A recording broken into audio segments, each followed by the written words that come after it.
Hello, everybody. I hope you're surviving the pandemic and everybody is healthy and well. And I just want to let you know that I'm doing great.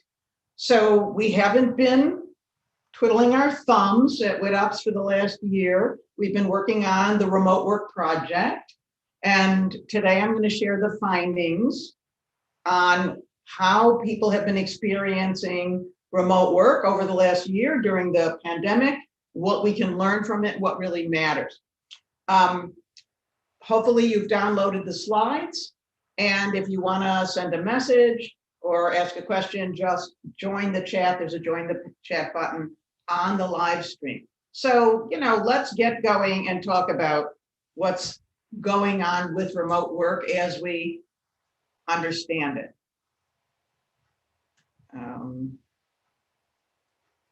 There we go. So here we are, we're right at the nexus, right? Companies are starting to make decisions. How remote will they be? How in person will they be? People are thinking if they're safe, what are they going to do? So the question on the table is, what can we learn from our remote work that we just went through during the pandemic? And of course, we're going to take a little attitude towards diverse teams and what impact, or is it relevant in one way or another for women. So let's take a look at what we did. We started the remote work project in June of 2020. Again, a combination of survey and deep dive field interviews. And so a total of 51 people worldwide, multiple genders, race, ethnicity, marital status, family, etc. Mostly more women than anything else. And so all of this data taken together was organized and was very consistent with each other. And so I'm going to share that data and those results and some of our conclusions or some challenges for you today. Before we start, I want to give you a little bit of perspective on remote work, because we've been remote working for a really long time. There's been global teams. They've been doing remote work. People are in different locations within their company. They've been doing remote work, and people have been studying it. And so there's two takeaways I want you to keep in mind today that we found out before we entered this in the pandemic. First, remote work impacts negatively team collaboration. There's less team cohesion, there's less connection, there's less dynamic collaboration with each other, okay? If you've got two co-located teams, but they're going to be in remote with each other, they tend to identify more with their local team and not with the larger team as a whole. They don't, really connect to them. But overall, if the team has a very strong goal, it is if they have a very strong goal, if they have a lot of processes, if they have leadership, then they can be more productive. Okay, so that's what we want to keep in mind. All right. Now, the second thing we want to keep in mind is that all remote technology, from the beginning of just sending us emails back and forth for collaboration or discussion groups or simultaneous voice and now video, all remote technology reduces the interpersonal cues that you would otherwise have in a face-to-face meeting. And this means that we are more prone to miscommunication. We don't have the nonverbal cues as well intact. We don't, get to be clued in before somebody says something to us. And unfortunately, there is increased stereotyping. In other words, it is harder to get to know you as a unique individual, particularly when it's a new person joining the team. And so we tend to think more in terms of that person is a girl, this person is heavy, this is an old person, right? And we respond to them through our biases.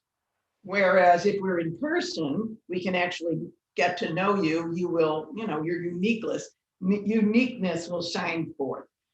The second piece we want to think about, as I just turned off the video of myself, is that when we see ourselves in a video, we start to think about ourselves. So it's like looking in a mirror and we pay too much attention. Do you like my necklace? Is it in the right place? does my, how am I looking? And so we want to be our best self. So that's a two-edged sword, because if we want to be our best self and we're looking in our own face, if we start behaving badly, we see ourselves behaving badly. And at the same time, we become so self-conscious that we just can't focus and talk. So these two things we found before we started in the pandemic, and yes, they have played out in the data that I'm going to share today. So let's get started. But before we do that, I want to thank all of my volunteers. All the work at WitUps is done by volunteers. And for this team, we had a set of professional people helping us. And we also had students from the University of Maryland. And of course, we had to work remotely in order to do this work. So thank you to all of them for the hard work that you have done over the course of this year. And as always, to one of my partners in crime, Nicola Marston, who backs me up, and I back her up on all the things that we're doing. So let's get into the findings and implications. We've got 3 sections, one on connection, one on running ourselves, and yes, interpersonal dynamics. So let's talk about connection and its impact on work. So we're social people. No matter how introverted we are, we're social people. And one of the big things we lost when we all went remote is that sense of local community, the ease of making friends. And even if we weren't working with the people, one of my favorite stories is about this woman. She is a product owner in a global team, but she sat with other product owners. She sat with other people working on different products, and they became friends. They shared their experiences. They shared their life. They went on walks together. They had lunch. They had coffee. While she was working remote, she didn't have any of that. She was surrounded by 3 children, 3 dogs, and her husband, and she was lonely. And she was lonely for the sense of work community, which is one of the draws that we have to wanting to go to the workplace. It isn't just about getting stuff done. So now we don't have that easy way of getting to know people. Interactions are highly structured. They are planned. We are going from one, if you would, Zoom or Microsoft meeting to another. And even though we instituted chat, social chat at the beginning of meetings in some places, it's not the same as talking before a meeting or after a meeting or in the hall or any of those kinds of things. And to our credit, we tried to do it, right? People report they'd have social meetups or coffee or lunch or whatever that people could come to. And what people have told us as well, those kind of peter out, that it's not productive. And so they aren't going. And they are also group oriented. And I want you to keep in mind the idea of the difference between something being group oriented and the opportunity for one-on-one interaction. And of course, yes, we had the large social events or the big, design party or whatever for a day that you might have done in some cool location in the past. And we tried to redo it. But none of this, it might be fun, is really actually helping us connect socially. So, chit chat and meet in the front of the meeting did help. For example, for some global teams, you learned about their culture, or we started to see kids from managers, and we found out you had pets, and we talked a little bit about your interests. But then that social chat can also start leaking into the meeting and become distracting. And so what we found is that social connection, real relationship, occurs through one-on-one interactions. It helps me get to know you for real.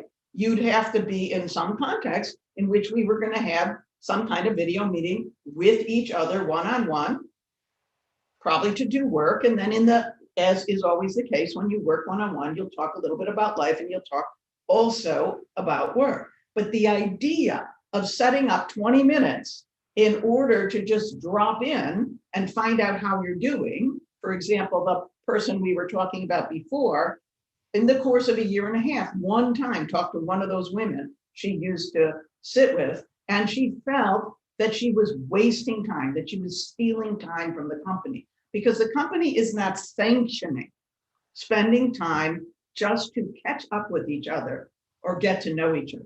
Now, this turns out to be really bad for new hires because new hires don't know anyone, whether they're new hire leaders, people out of school, whatever they are, they don't know anyone. And so they need a way to get to know people. And remote doesn't make it easy for them. All right. But perhaps my most, I don't know, profound finding that we came to, and not really surprising, but like very impactful, is that without spontaneous informal interaction, without sitting together and leaning over to get each other's help, without dropping in, without talking in the hall, without coordinating first thing in the morning informally, the work suffers. We lost all our informal interaction, and we lost the kind of collaboration and especially information exchange that occurs in that context. We, one woman we talked to was a content designer, but also in charge of multiple websites, okay, in a university. And she told the story of how she has to okay and make plans for any of the content going up. So in the past, people would drop in, they would talk to her. Well, on one occasion, she's in a big meeting because we have a lot of meetings with lots of people, okay? And she finds out that one of these guys is making a video, but she never talked to him about it. They didn't figure out the time, how long it would be. They didn't figure out the topic. They didn't have any plans whatsoever, and he's off doing his thing on his own with no collaboration. In the past, he would have dropped by. And so in the course of talking about this, she's like, yeah, he would drop by and we would start with chit chat. And then he would tell me what he's doing. And then we would talk about, oh, really, it has to be, a minute long. It can't be 4 minutes long. And then I would run over and I would see what he was doing. She didn't realize that without an informal way of interacting, she lost all kinds of information and ended up being all mad and pissed off at everybody. This was happening in story after story after story. We couldn't give light touch nags to people to remind them to get things done. We didn't informally learn what other groups were doing. Over and over, we were losing collaboration. And that, of course, always impacts the quality of the work that we have. Now, Slack, chat, whatever you are using, try to replace it, but Slack is not dropping in. Yes, people reported being able to ask a quick question. They could see who's busy. But of course, if you're busy all day because you're in lots and lots of meetings, then you can't ask a quick question like, can you set up a one-on-one? And we also heard that in some organizations, because of their rules, not everybody was on the Slack. Well, if everyone's not on the Slack, then you can't get to everyone. So this type of thing, Slack, is not replacing dropping in. And unfortunately, productivity, quality, cohesion is lost because people don't want to reach out, as I said, and set up a meeting for the purpose of catching up. It's now a formal meeting. It's now in your calendar. You have to make all that effort. And as a new hire, you're surely not going to do that to make sure that you can talk with one another. And the other side of it is people who used to collaborate in a co-located way by leaning over each other's desk and helping them out with a problem, stopped doing that. Everyone was alone. Everyone was isolated. And the result was more bugs in the system because they weren't helping each other out. Or a new hire who thought, I could figure this out. Oh, I don't want to bother anybody. Didn't reach out for help. Made major errors in the code that she was writing. So I want us to just keep in mind that we need to work face-to-face, or we need to build in a way for informal interaction and sanction it as real work. Another really interesting piece is, if I don't know your style, if I really don't know you, it's really hard to work with you. Now, if I knew you before, I learned all about you, and so it can feel like the collaboration is working. There were a lot of people that were new. New leaders came on board, whether from the same company or a brand new hire. New team members joined. People we talked to were new hires. But if we only see you in a group, if a leader chooses to speak to the group as a whole and doesn't take the time to get to know each person in the group, then the people working there don't know how to approach them, what's appropriate, what's going on. Face-to-face interactions used to help everyone, even remote global teams, get to know each other. One woman who was in Manila and was managing teams in 3 other locations felt like she couldn't really connect. And she was supposed to be managing the work of these, they were vendors, okay? In the past, they would have flown to the 3 different places. She would have met every individual person. They'd have worked together for 3 days. She'd learn their style. New hires complain about not understanding the culture of the team because they're not able to learn what's really going on with the individual members. And again, but if they work one-on-one, then they can learn their style. And then the work can get done more efficiently, more effectively, and with more confidence. If one of the new hires talked to us about how, she doesn't want to go to office hours. She has to put herself forward. She might ask a dumb question. She would rather have a one-on-one with her manager to figure out what's going on. And of course, one question leads to the next question.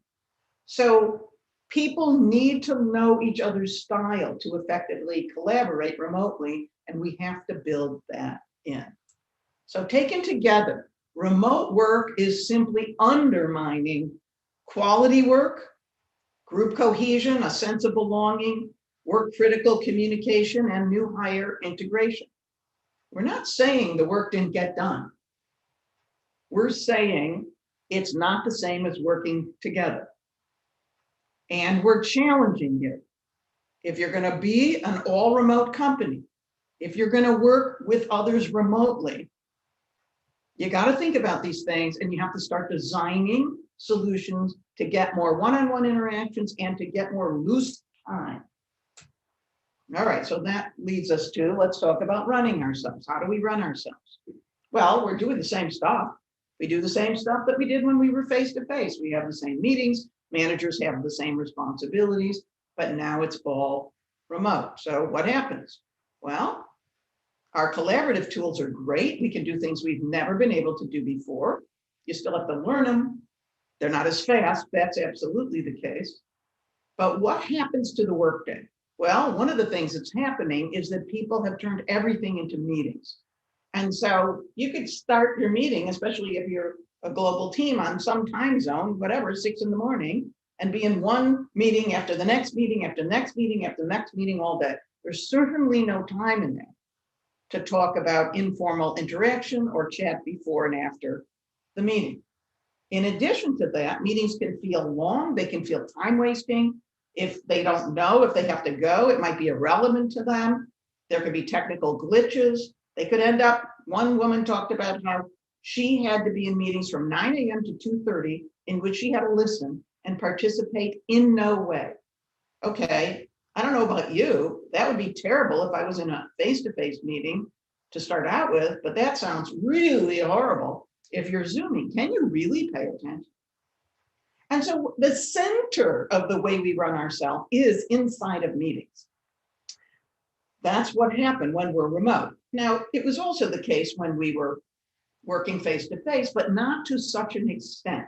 And so what we saw was a very big change in the way meetings were run.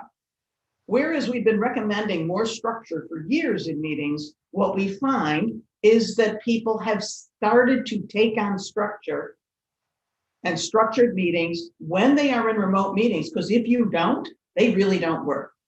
Meetings without an agenda, without a clear purpose, without anyone to make sure things stayed on track, devolve just into chaos. And so we started to see people putting in on purpose agendas, checking agendas with each other, prioritizing what could fit in the meeting, soliciting input, and then prioritizing before they get into the meeting, adopting more structured ways of interacting.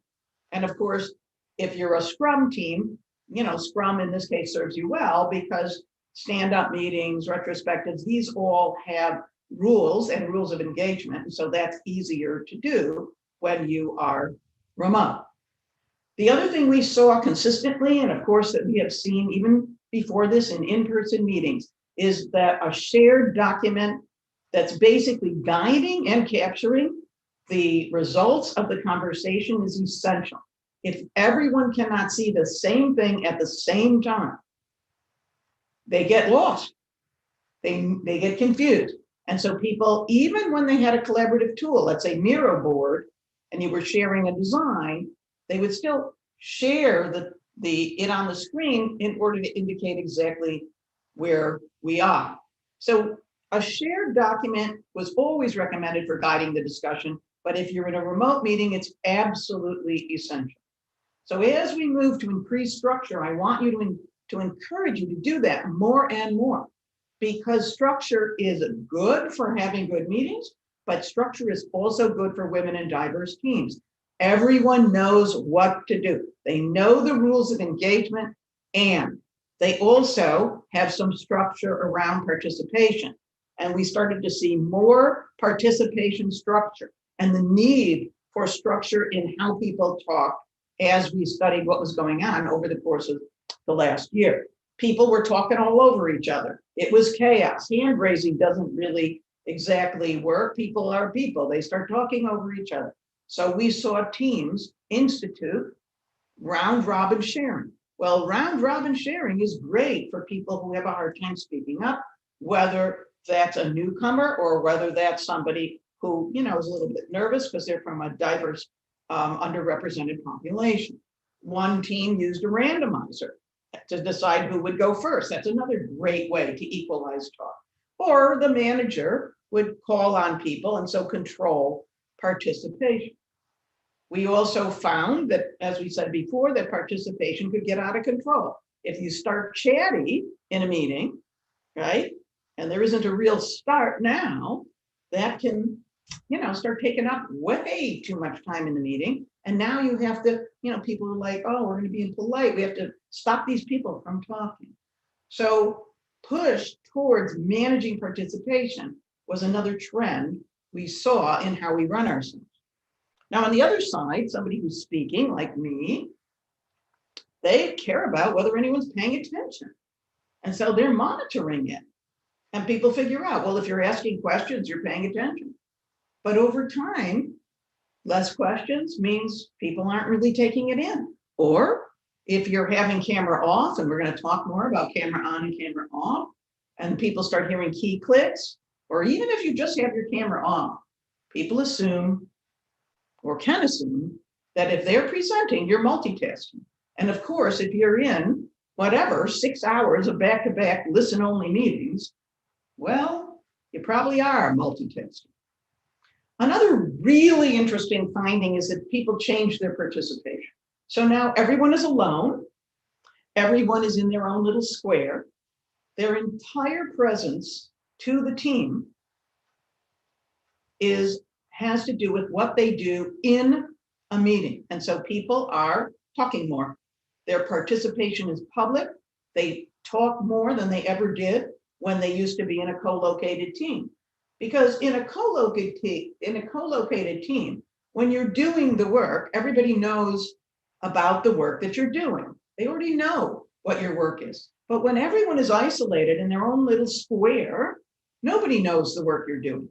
So people start talking more, which elongates the meeting.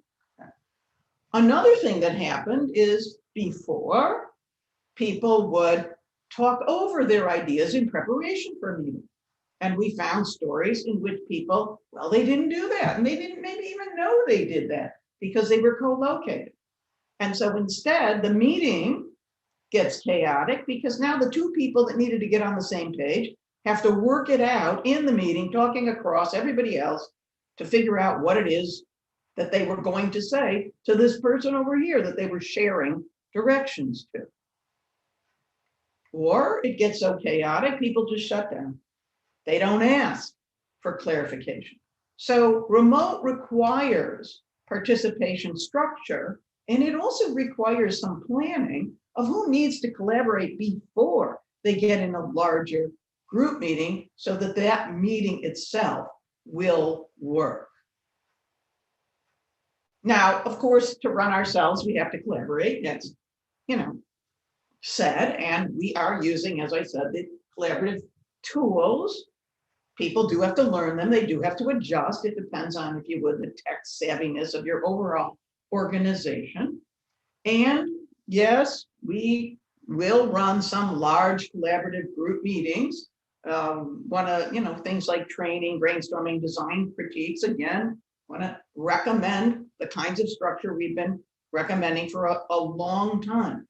But what people find is, well, look, if everyone's co-located, that kind of group collaboration and brainstorming creative meeting works. If everyone's remote and you put in enough structure, it works. But if some people are remote and some people are co-located, that doesn't work. Well, guess what? It never worked. It never worked. We might have pretended that one person who's remote is really participating in this co-located bunch of people, but that never worked. And so I'm going to be pushing you to be thinking about, if one person's remote, we have our tools now, let's make everyone remote. And I'm going up my slide in the opposite order because I want to come down to what I still think is the most important point. Collaboration between pairs and very small groups over a collaborative artifact, that's what works. It works best when we keep it small. Whether we're co-designing an organization, a design, a slideshow, looking at code, if we keep it small, if we listen to each other, as one very senior person was great, she put up her design of an organization and then through a series of questions with a less experienced person in an organization she was trying to help redesign their organization, they could talk about what their resource needs were. She could document it as she went. As long as it's small, we can hear each other. So collaboration works best when it's just a few of us and we can get to know each other at the same time and we can exchange that kind of informal information that we need. And I must say something about new hires, and you're going to hear me say this a number of times, but one of our questions was, is our team onboarding checklist, does it work, for remote? Are the needs the same? What's going on? And the answer is a resounding yes. It is the same, but now it's a remote challenge. You have to shift things. But new hires need support. They need quick access to people for questions. They need to understand the culture. They need coaching and encouragement. They need somebody to partner with on the work, one-on-one. And they will not reach out. They didn't reach out before. They didn't reach out for help. They didn't reach out to get to know people. Our best practice is that you set these things up. They're too self-conscious. So, time and time again, we talk to the new hires working remote. They feel isolated. They feel like an outsider. They feel like they don't know where they stand. So please, managers, teams, reach out for one-on-ones frequently and take a look at the team onboarding checklist to help you. So remote needs structure. Excuse me. It needs a focusing artifact.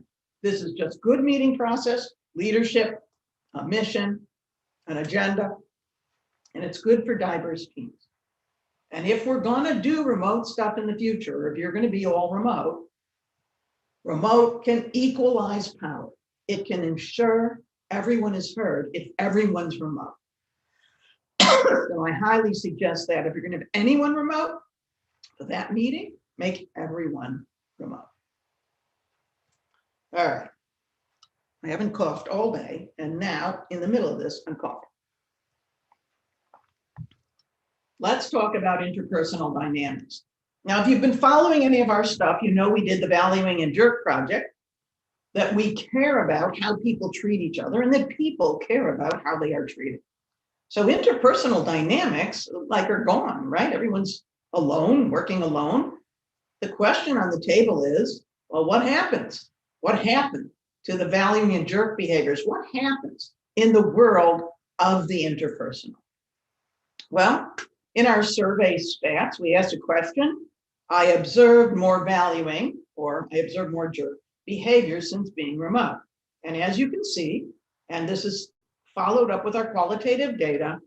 People are not any more valuing, they are more tolerant of all the machinations of the pandemic and what people need to do. But in terms of valuing your skill, your, who you are, all of the dimensions of valuing, they're, about the same. And in terms of jerk behavior, no, people are not more jerky. And we'll talk about this in a moment.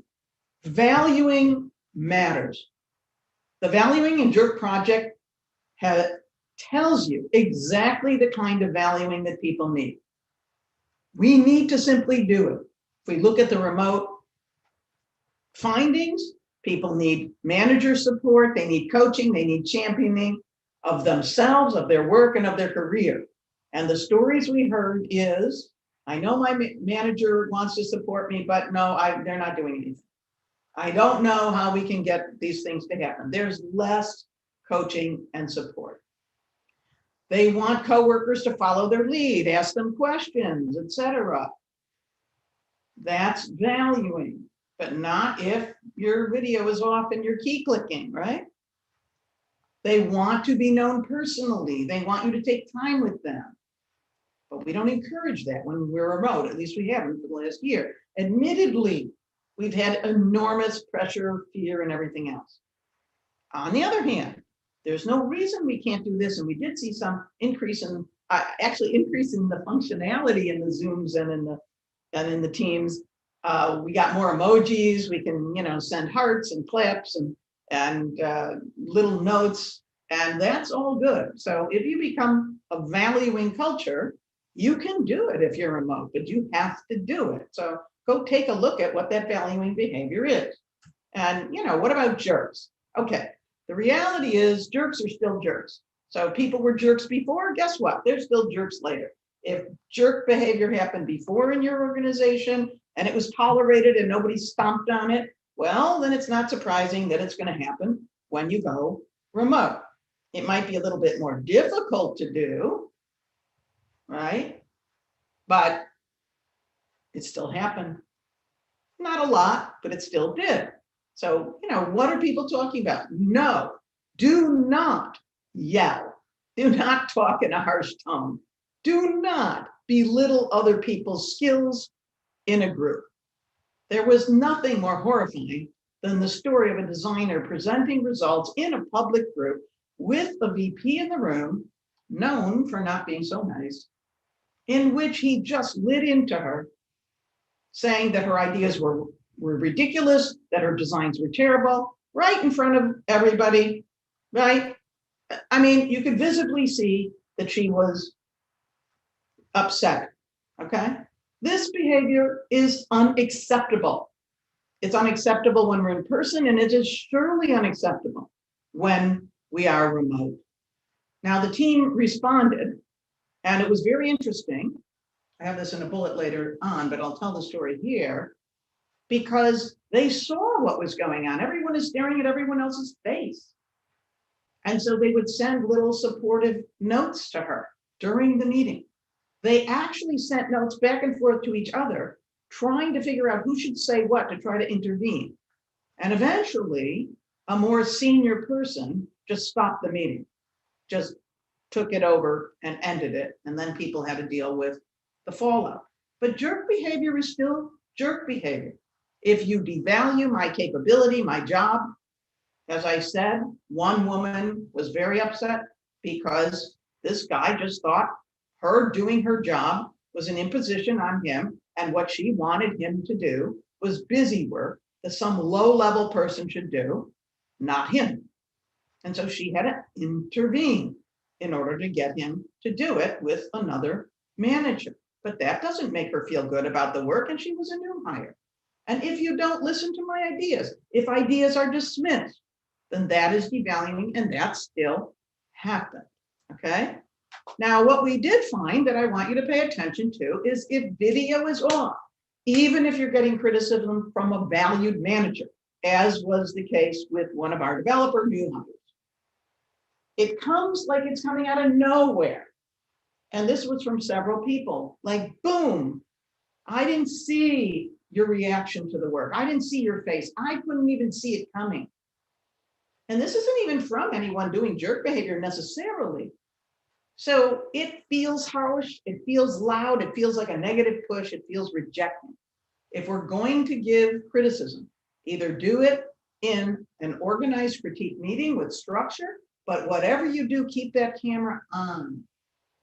And so if we take a look at these negative interactions, people were doing things, as I said, just to remind you, to minimize or stop them. I talked about the colleagues sending notes and intervening and a manager intervening, but another wonderful solution, because people were in a retrospective meeting and they're just spending all their time blaming each other for everything that went wrong. Well, this isn't really the rules of the retrospective.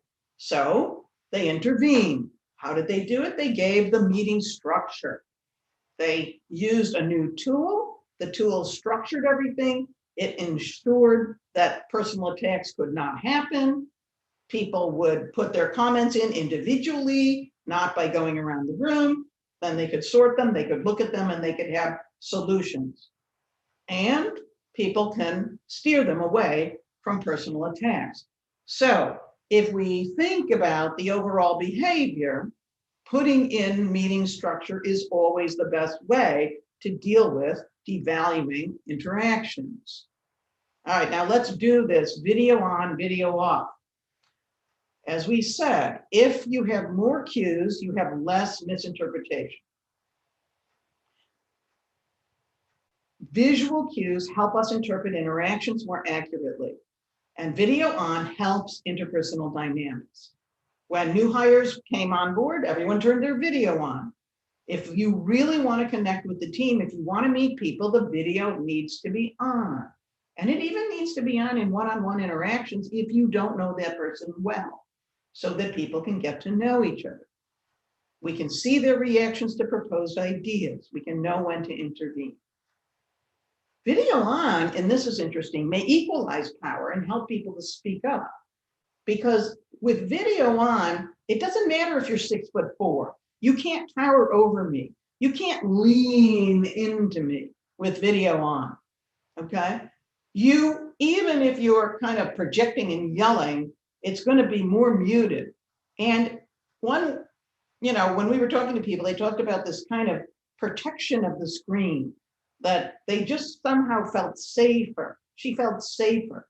And also that because everyone had an equal square on the screen, no one had outsized importance to anybody else. So it can equalize power. So I want to recommend to you again, video on. Now, lots of people though had video off. Global teams got used to working with video off. They always did it. And they didn't realize that there's a difference between video off when it's two groups talking to each other, and video off when everyone's all by themselves and they can't read any interpersonal reaction. And so, it wasn't so good. We had a lot of misunderstanding. Now people are turning video off because they want to respect privacy or reduce the appearance demand. People are at home, maybe they're worried about their messiness. But even still, it's not really great for helping to understand what's going on. Another really interesting finding is that if managers turn their video off, everybody else would turn their video off. And one guy tried to, counteract that. He said, well, I'm turning my video on. I'm hoping to encourage other people to turn their video on. So I want to encourage you to have real conversations about video off and video on, and under what circumstances you really need to have it on. And especially when you're getting to know people, especially when you're giving any kind of feedback or critique, because the video on is going to help your team cohesion and it's going to help your communication. So please keep that in mind. So how do we manage our interpersonal relationship? Clear procedures, clear processes, clear rules of engagement, a culture of professionalism and a commitment to really providing value. That's going to mitigate bad behavior. But before we're done, I want to share one of my most interesting, well, I have many interesting findings. We found a number of women who in the remote context worked on finding their own voice. Remote changed the need to speak up. You have to speak up more when you're working remote, or as we said, you have less presence, and you don't have the nonverbals to make things work. So I'm going to just tell you 4 stories, right? Our product owner we talked about before despises interruption. She thinks it's rude. She thinks it's the worst thing you could ever do, except that she was letting, as the leader of the meetings run on and on and on. People were frustrated. They were going off track. Her manager asked her to please consider interrupting and controlling the meeting. So she had to work on her attitude towards interruption and redefine it as her responsibility as a leader to manage the flow of the meeting. And over the course of the beginning of trying to do that, she managed to realize that if she said, got it, we heard it, she could cut off a conversation. If she said, we're going to deal with that in the other meeting, if she said, I think everybody has what they need right now, she could control the flow of the meeting and make sure that they made decisions. And she was then rewarded by the team and her manager for her increased leadership. She needed to speak up in order to manage what was going on. Another woman who worked in a help desk, she was a top tier person, in the trouble ticket system. People would always come to her when she was in person and ask her to do work that wasn't at her level. And she couldn't say no, she didn't want to say no. But she said when she was remote, she got more confidence and she started saying no to work that wasn't hers. She told them to go and ask the right person. She tried to do it in a nice way, but she was proud of herself and nervous that she could say, hey, this is my job. This is the job that I should be doing. You need to get that done. That's great. We'll go ask that person. She could speak up. Another woman we talked to was new. She didn't speak up in the meeting. She's the one that made the big error in her code. And, so she didn't get the big picture. And she started to notice that when the team discussed how they should approach a problem, she would listen to the more experienced people. They'd share their ideas, though they came to the idea, and she'd just say, yeah, whatever you say. And she's realized that if she really wants to be more of a leader or to have confidence in herself, she's got to take a stand. She has to think about the problem. She has to understand the whole problem, and then she can speak her mind. And the last story is the consequence of speaking up if nobody is there to support you. So another woman had in her review, so now it's a big push, right? It's in her review. It said she needed to speak up in meetings more. So she was more of a new hire. She got her courage. She was in a meeting where they were going to redesign a survey they thought needed to be improved. She was a user UX person. She thought she would have a big role. And so she makes a suggestion to change the nature of the questions and how they're presented. And the VP slams her down. He's like, that's stupid. That's a bad idea. This is not the same nasty VP I told you about before. Okay. And he didn't listen to her. So she shut up. So she didn't speak. So she stopped speaking in that meeting. She stopped participating. If you're going to get feedback that you need to speak up, and especially if you're a new hire, the rest of the people you're interacting with have to know that they need to be supported. You don't want to ask somebody to take on what's a challenge to them and then whack them down because, you don't like what they said. So I think it's great that a number of women we talk to are finding their voice. I think if being remote helps that, I think it's worth thinking about, right? But let's remember that we need to support them as they are trying these things out, or as anybody who is trying to find their voice is trying things out. So if we just bring those two interpersonal pieces together, realize remote work changes the interpersonal demands and the interpersonal skills needed. It is also an opportunity to become a more valuing culture. All right, so let's wrap it up. Where are we at? Look, remote work has a strong pull. You don't have to commute. You have more time for family or self-care or even for more work. Remote meetings that don't require participation let you multitask. You can fit those home chores in on a break. You can go walk the dog, right? Remote work, people can live wherever they want.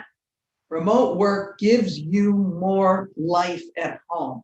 And I want to stop on our bottom point here. because people became incredibly understanding.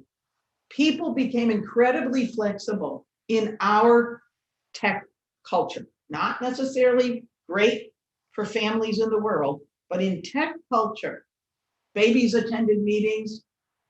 People understood if women had to run off and breastfeed, they could turn off the camera and be in the meeting anyway.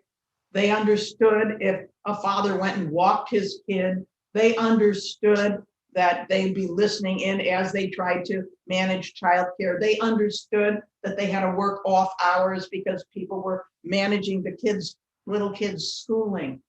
I have stories of them ending the meetings by 4 o'clock, ending the day by 5, so that people could have their family time and if they needed to jump back in later. We did a lot of what we call non-judgmental flexibility over the course of the pandemic. And now we're going back. We became more family friendly. And now we're going back. We proved that work could happen. I'm not saying you're not exhausted and burned out and a wreck, okay? But we can't lose this. Don't lose this. We can get the work done, and we can also allow us to have an outside life. So I would be remiss if I didn't make a point of that. But to reinforce our primary points here, remote work undermines connection. It undermines social connection. It is harder to network. How are you going to network it? How are you going to set up those meetings, right? Information exchange is undermined, and subtle influence, having to deliberately reach out to discuss things, to get to know someone, versus dropping in, getting a coffee, bumping into them, right? You know, didn't we do it, right? We knew this person would always go get their coffee at this hour, so we'd go out of our cube and kind of run into them in order to talk. Oh, wow, young people do that all the time. We have lost that. We have to think about it. And so we have lost team cohesion, and we have lost quality in the work. Face-to-face is essential. I'm not saying you have to do it every day. I think 3 days a week is good. 2 days a week is good. If you don't then make back-to-back collaborative meetings all day long, so that there isn't any time for that informal content. But we have to realize that we have to address that problem one way or another. Well, my team, you know, we thought about those things, and one of the things that we also thought about was whether or not the WITOPS interventions work for remote. And as I have said, and I will just reiterate again, please go to our resources section and see the things you can download today, because they all matter. Remote needs more structure in every kind of meeting with clear goals, agendas, procedures. Use structured critique processes with cameras on. Yes, remote needs these things. New hires need everything on the team onboarding checklist, even more so when they are remote. Yes, valuing a jerk behavior matters, and it matters if the videos are off or on.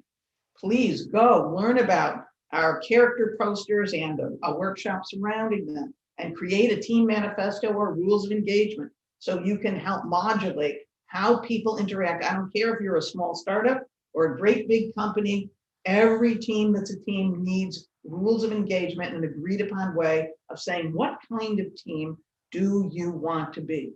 And yes, do help people find their voice, especially underrepresented people. And when they are trying to do that, support them and keep the cameras on. So, key understandings. If we're going to stay remote, if we're going to go remote, we have to become inventive. My team said, well, what if we had a virtual break, a cafe place, where when you take a break, you can get a coffee and hang with someone, or where you can set up a 15, 20-minute touch base in some kind of fun environment. You know, put your beautiful garden out in the back of your screen. But in one way or the other, this is one of the most important things we have to do if we're going to be even more remote. So I want you to take on the challenge of the experiment that we are in. You can do your own research, you can try your own things, but don't forget to address the issues that I've been talking about, and I think you will do well. So jump out there, see our resources, join us, volunteer, Right now, we're going to do a survey, we hope, to follow up on these remote issues, but I need somebody who's a survey expert and a statistician to go with them, or somebody who is both to work with us. So please contact me if you want to work on that kind of thing. I'm not sure what we're going to be doing come the fall, but I wanted to wrap up this year. And a plug for our new book, which we hope the pandemic slowed us down, coming out by the end of the year, that is pulling together our understanding, the at-work experience framework, all the issues, including our remote data, and also our intervention techniques. It'll be there for you, and you can get a sneak peek in our introductory chapter. So that's it. And if you have questions, let me know.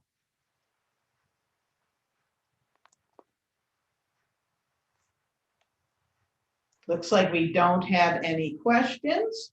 So I'm going to say bye. Have fun coming out. Be safe. And please let me know how everything is going.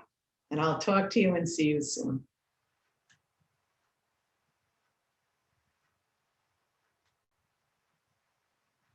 Okay, that's a wrap. All right. So how did it sound? Well, hang on a second.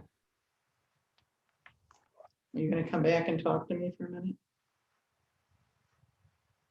Was anyone there?